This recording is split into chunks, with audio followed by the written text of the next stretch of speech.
नमस्कार मित्रों। एक समय की बात है, नंदन वन में उत्सव का आयोजन हो रहा था। देवता ऋषि मुनि सभी उस उत्सव में मौजूद थे। उस समय गंधर्व गा रहे थे तथा गंधर्व कन्याएं नृत्य कर रही थी। इन्हीं गंधर्वों में से एक माल्यवान नाम का गंधर्व भी था, जो बहुत ही सुरीला गाता था।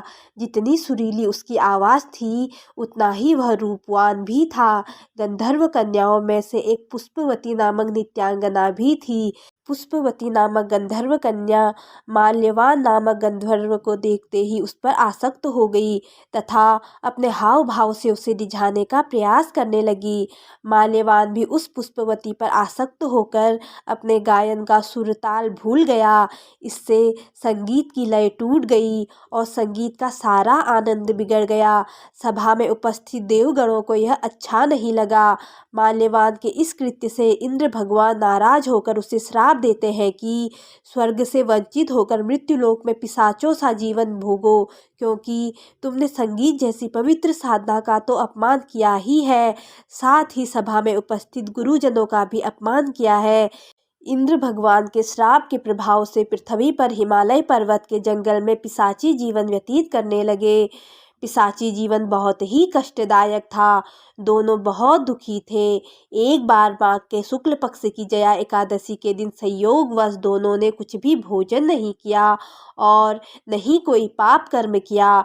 उस दिन मात्र फल फूल खाकर ही पूरा दिन व्यतीत किया। भूख से व्याकुल तथा ठंड के कारण बड़े ही दुख के साथ पीपल वृक्ष के नीचे इन दोनों ने एक दूसरे से सटकर बड़ी कठिनता पूर्वक पूरी रात काटी। पूरी रात अपने द्वारा किए गए कृत्य पर पश्चाताप भी करते रहे और भविष्य में इस प्रकार के भूल न करने की भी ठान ली। सुबह होते ही दोनों की मृत्यु हो गई।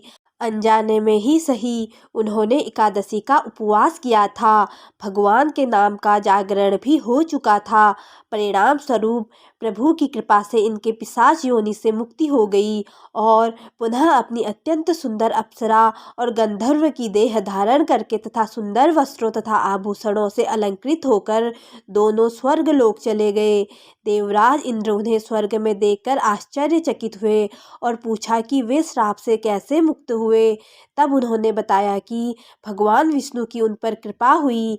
हमसे अनजाने में माघ शुक्ल पक्ष एकादशी यानी जया एकादशी का उपवास हो गया, जिसके प्रताप से भगवान विष्णु ने हमें पिशाची जीवन से मुक्त किया। कुछ इस तरह से जया एकादशी का व्रत करने से भक्त को पूर्व में किए गए पाप कर्मों से मुक्ति मिलती है। जय श्री राधे कृष्णा।